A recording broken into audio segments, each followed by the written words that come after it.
our worldview here in America is pretty myopic. America is the center of the world, and then everything is sort of periphery to that. But for me as an Indian American Muslim, I felt this insider-outsider relationship with America. I know about the coup that was happening in Sudan, or what's happening right now in Venezuela, or our relationship with India. All of these things are things that never get talked about. They get swept underneath the rug because of some sort of presidential gaffe, and that becomes the news.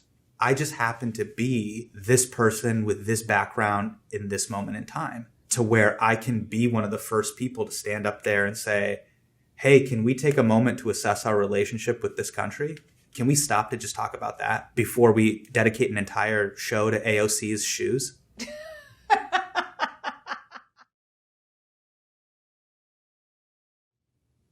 First time I was on camera was in the 8th grade, is when I gave a presentation for a history class. I don't know if I was particularly good, but I knew I was going to get extra credit. That's the main thing. Yeah, I had my eyes on the prize. And I still remember it. I was wearing a long sleeve red shirt, and they still, and my 8th grade civics teacher still uses it as an example of like, this is what you can do if you go the extra mile. So now I do that all the time. I go the extra mile on camera all the time for extra credit. I had been doing speech and debate and forensics in high school. And if people go, what was your specific event? I was impromptu. Impromptu is really hard. If you're an impromptu speech and debate, you really have to go top of the dome. They just give you a topic. It was one of the things that primes you the most for stand-up comedy. Yeah. You have to be present. You have to be aware of what's happening in the room. Be aware of the variables, what the person said before you, what the energy is like, what the parents are doing in the room. Is it before lunch? Is it after lunch? Is someone checking their phone? What's happening?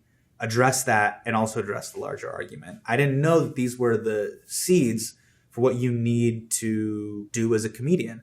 So by the time I got to college and I started to see stand-up comedy for the first time, I thought to myself, oh, this is speech and debate, but funny.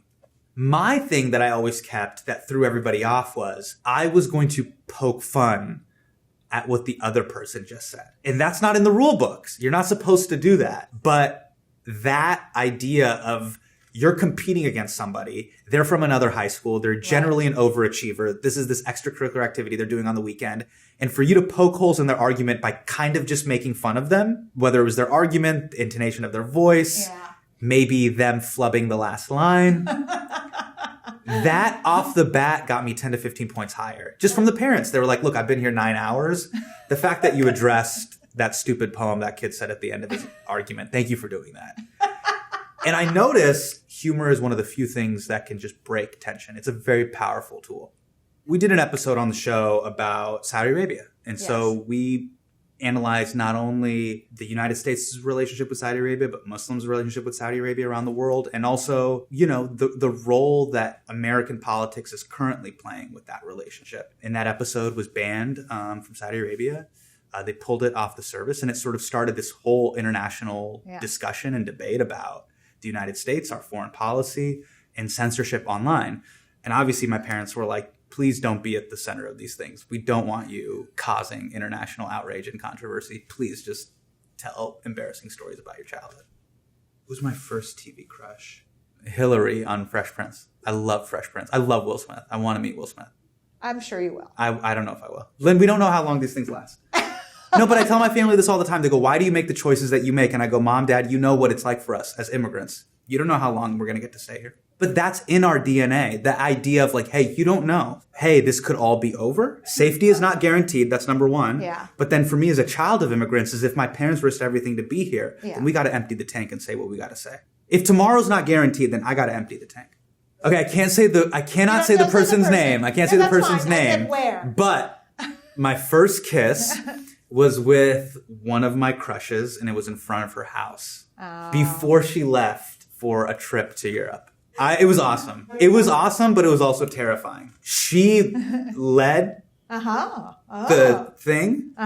She knew way more about that than I did.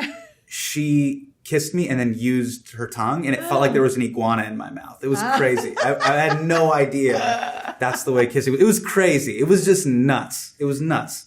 I took my parents' car, and I remember on the drive home, I was breaking the speed limit. I was like, what's happening? And I was like, speed. I was like, I think I passed through like a stop. It was crazy.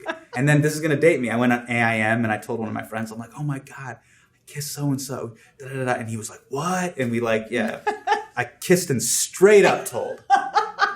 My junior year of high school, I kissed and I straight up told. What was your email address then?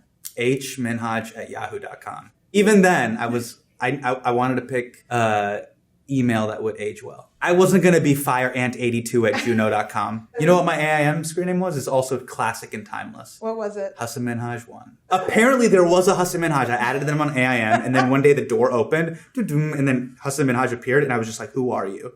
Because I had to meet this other person. And did you meet? No, immediately the door closed. Oh. It was a metaphor. Hasan Minhaj 1 has a nice da-da-da-da. Exactly. It has a nice ring to Exactly. it. Yeah. It's got a really good thing.